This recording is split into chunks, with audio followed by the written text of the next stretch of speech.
The Page of Swords is the bad boy of the pages. While he has amazing communication skills, his high opinion of himself and immaturity can get him into trouble. Stay tuned to learn how to interpret the Page of Swords when he appears in a reading. Hi everybody, I'm Sue Ellen Clayton. Welcome to my channel where we'll be learning the tarot deck one card at a time. Today's card is the Page of Swords. Before we talk about this page specifically, I want to talk about pages in general. You can see him here with the other members of his court family, the Knight, Queen, and King. Pages are kind of like an annoying little brother, if you've ever had that experience. They don't have a lot of authority, knowledge, or maturity, but that doesn't stop them from wanting to be included in everything you do. Pages were the youngest members of the royal court. According to Wikipedia, pages were attendants to a nobleman, knight, or governor. Once they turned 7, their parents would send them to a castle or the estate of a noble family. They would work for about 7 years, and their jobs included running messages, serving, cleaning clothing and weapons, and learning the basics of combat.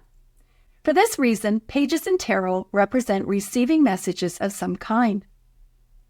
Because pages are young, they are very inquisitive, excited, and mostly eager to please. Like most children, their whole life is about learning, discovery, and growing. So when pages turn up in a reading, they carry a spirit of excitement and discovery. They also had a lot of power because people really didn't take them seriously. If you've ever talked about something in the presence of kids, you know that they pick up more than you think they do. In addition, pages would often overhear things in their job as messengers. On the other hand, pages are still children, so they can be reactive and immature. Think about a toddler you know. They don't have a lot of impulse control. They are prone to tantrums if they don't get what they want. They can make bad decisions, such as running into traffic to get away from you. It's not like they're being malicious, they just are still trying to figure out the world and don't know any better.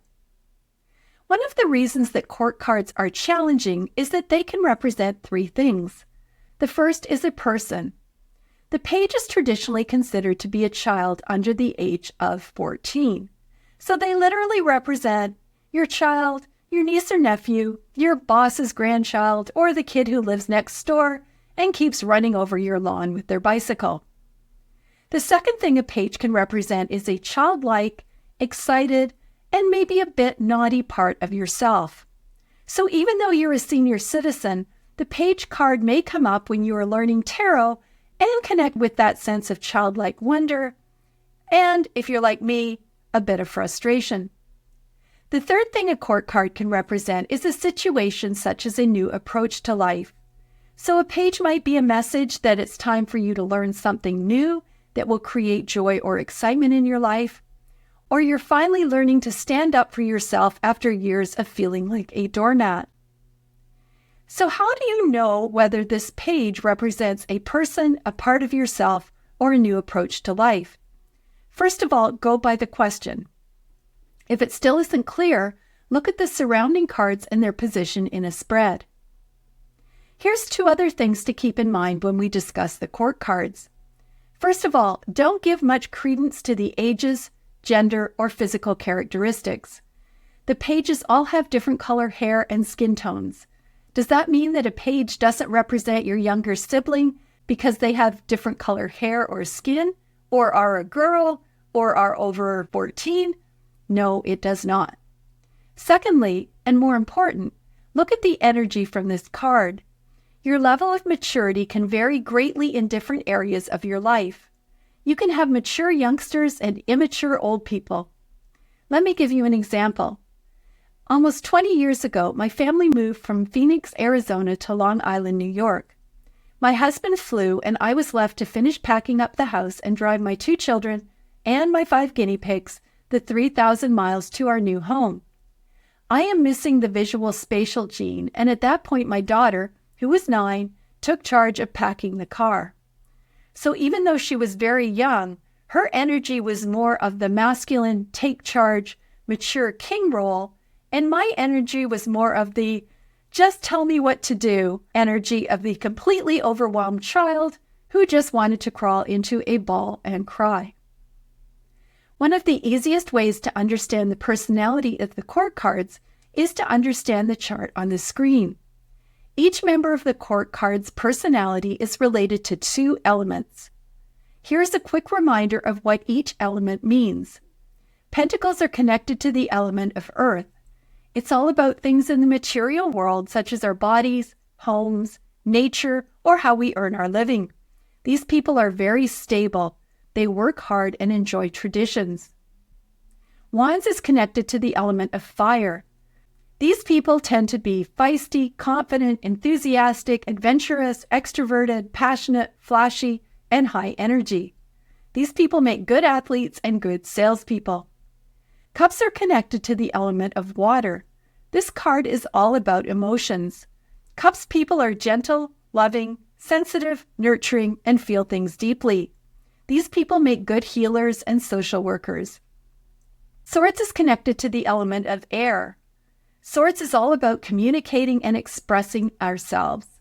This includes our thoughts about ourselves as well as our thoughts about the world around us. This encompasses intelligence, knowledge, truth, mental clarity, and our sense of right and wrong. These people make good lawyers and writers. Each of the court cards is made up of 2 elements. The first element is related to their rank. On the column down the left, you can see that all pages are related to earth, all knights are related to fire, all queens are related to water, and all kings are related to air. Each member of the court card also has a suit, and along the top of the chart you can see the 4 suits. Pentacles are related to earth, wands are related to fire, cups are related to water, and swords are related to air. So the Page of Swords is related to earth due to his rank, and because he is the element of swords, is also related to the element of air. The earth part means that he is very stable and hardworking, and the air part is all about communicating and expressing himself. On the upside, he can be a true strategist who can plan and execute ideas. But there are downsides.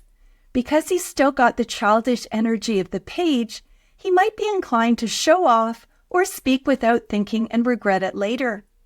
He can get so involved in his thoughts that he doesn't actually take any action or speaks without considering or caring about the consequences. In the Page of Swords, we see a young man with red hair. He is wearing a white shirt with yellow sleeves over a red tunic, green tights, and red boots. His left foot is facing outward and he's standing on the toe of his right foot. He is holding a sword with both hands. The sword extends outside the frame of the card. He is standing on top of a green hill and his head is literally in the clouds. There are blue mountains in the background. On the left side of the card, we see a river and a cypress tree blowing in the wind. The sky is blue with white clouds. There are 10 birds flying above the clouds. When the Page of Swords appears in a reading, it is about your enthusiasm, keen intellect, and how you can use your mind. It can represent a young, immature, or young at heart person you know who is enthusiastic, intelligent, inquisitive, and quick thinking. On the downside, the Page of Swords doesn't always think that society's boundaries apply to him, so he may get into legal trouble, say unkind things, either intentionally or unintentionally, or have no issue spying on people. It can represent a part of yourself that is curious, loves to learn, searches for the truth, and excels at puzzles and problem solving. You might also be impulsive and independent, and sometimes your thoughts can get you into trouble. It can represent unexpected and possibly bad news related to intellectual matters such as contracts or legal issues. Let's talk about the symbolism in the Page of Swords. We see a male with red hair. His hair color represents his passion and confidence. He is wearing a white shirt with yellow sleeves over a red tunic. The white shirt is close to his body and indicates innocence, which, in this case, is due to inexperience. The yellow sleeves indicate his intellect. The red tunic indicates that he is passionate, confident, and very ambitious.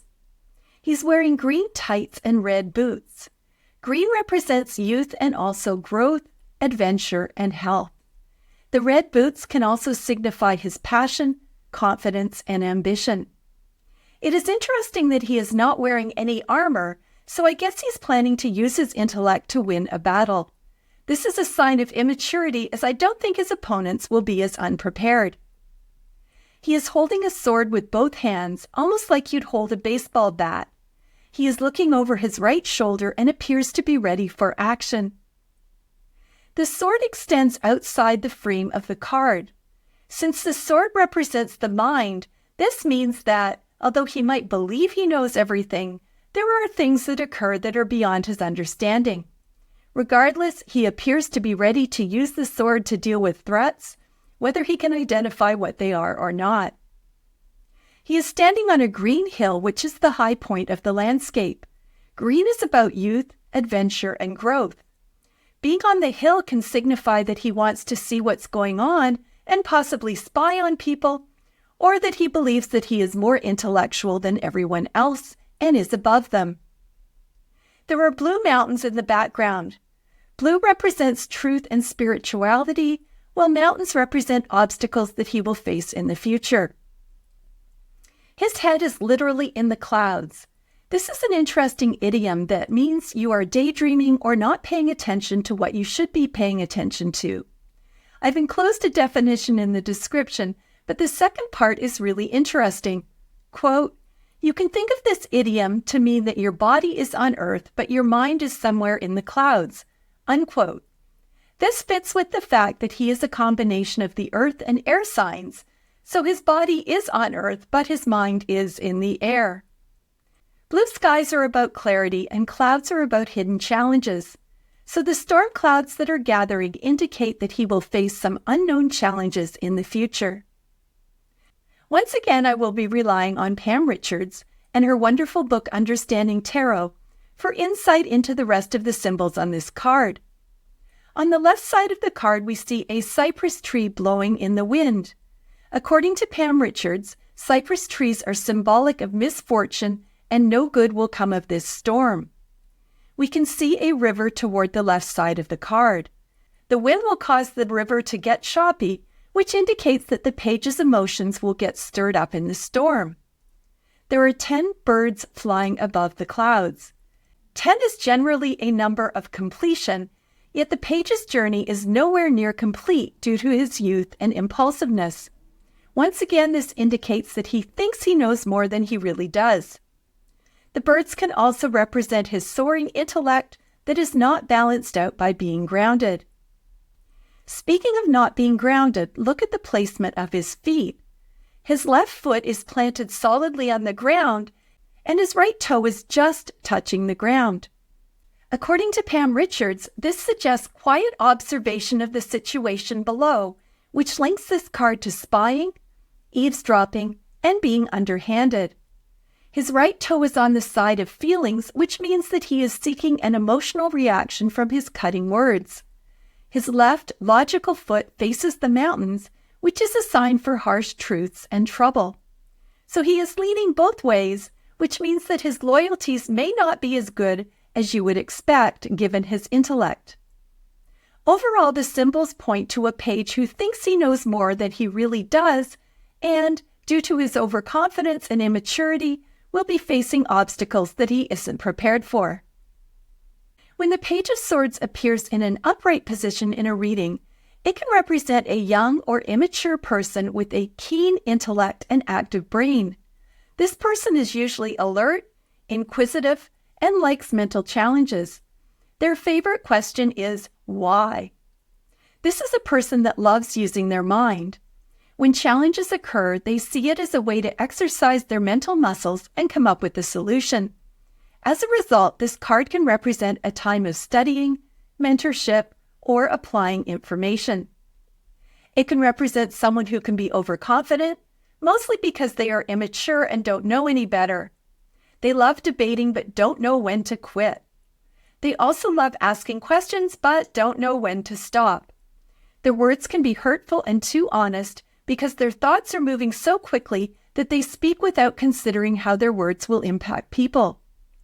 The Page of Swords marches to his own drummer. He pushes boundaries and may convince himself that society's rules don't apply to him. His excellent communication skills mean that he can often talk himself out of a problem. These are the people who get caught speeding and then tell the police officer that they are late for their mother's funeral. They are keen observers and independent thinkers, which makes them good at spying on people. I think of this as being someone at the next desk in your office who notices that you took an extra 3 minutes for lunch and has no problem sharing the news with your boss. As a situation, the Page of Wands can represent unexpected and possibly bad news related to intellectual matters such as contracts or legal problems. Here's an example of the upright Page of Swords from my life, and it is about my husband. My husband is an engineer and pretty brilliant. He has dozens of patents for his inventions and has had a great career. We've been married for almost 40 years, so I don't want you to think that his Page of Swords quirks have interfered with my ability to love him. However, he is very typical of the Page of Swords. He loves puzzles and intellectual exercises. If you mention a problem, he will spend many hours researching it and usually come up with an off-the-wall solution that will likely work. However, when it comes to putting in the effort to implement his ideas, they don't get done. In other words, his air element brain works overtime coming up with a solution, but he doesn't embrace that earth element trait of actually fixing things. He lives in his head and loves mental exercises. He can also be overconfident in his knowledge. For instance, for Christmas this year, I received several new books on reading tarot cards. I'm not saying I'm an expert on tarot, but I do know a whole lot more than he does. My daughter asked a tarot question and he proceeded to answer it with great confidence. His answer wasn't correct, but he delivered it so strongly that I almost doubted myself. Like the Page, he can get so involved in his fast-moving thoughts that he forgets how his words impact other people. This happens all the time when I'm telling him about something that has occurred when I need his support. Rather than sympathize while I'm explaining what happened, he jumps straight into questioning, and I feel like I am being interrogated. I am a cups person and very sensitive, and these sword-like communication skills literally make me feel like I'm being cut off. Such is life with the Page of Swords. When the Page of Swords appears in a reverse position, it can refer to a person who uses their communication skills to spread untrue or manipulative information. They might do this because they want attention or are using their words deliberately to inflict pain on people. It can refer to a person who can be sneaky, cunning, spiteful, or vengeful. It can refer to someone whose know-it-all attitude is harming them. For instance, they are so confident in their beliefs that they don't see any reason to confirm whether or not they are true. This is the person who believes that they can do whatever they want on their property and then learn that there are laws against breeding pit bulls. It can mean that you feel mentally stuck. You feel like your brain isn't working properly. I know people in the sewing industry who have had this happen due to long COVID. They were previously excellent at computing how much fabric they needed, and now anything math-related seems overwhelmingly difficult. Finally, the Page of Swords can represent someone who is ill or needs surgery. Here's an example of the reverse Page of Swords, and it is Donald Trump. I think they need to create a new deck and put his face on the reversed card. He doesn't think that rules apply to him. He has no problem saying things that are untrue with such conviction that people believe him, and he uses words to attack people and constantly engages in name-calling, so much so that there's a Wikipedia page that lists more than 60 of his insults. Many of these nicknames are based on a person's heritage or physical characteristics. In my opinion, all of them are cruel and not necessary. Like the reversed Page of Swords, they are done for attention and to inflict pain. I'm not going to repeat any of them here, but I've included a link in the description if you want more information. Here are some questions to help you connect with the Page of Swords. Number 1, where in your life could you benefit from learning something new? Number 2, how much do you rely on your intellect in your daily life? Could you benefit from using your intellect more or less? Number 3, do you need to improve your communication skills? Number 4, what problems are you facing? What solutions can you think of to solve them? Number 5, do you use your intellect for good or evil? Have you ever used your words to hurt someone? Number 6, are there situations where you believe that the rules don't apply to you? Has this belief caused adverse consequences? And finally, number 7, have you ever been accused of having your head in the clouds? Did this situation harm you or benefit you? I hope this video has helped you connect with the Page of Swords. Please join me for the next video, which is the Knight of Swords.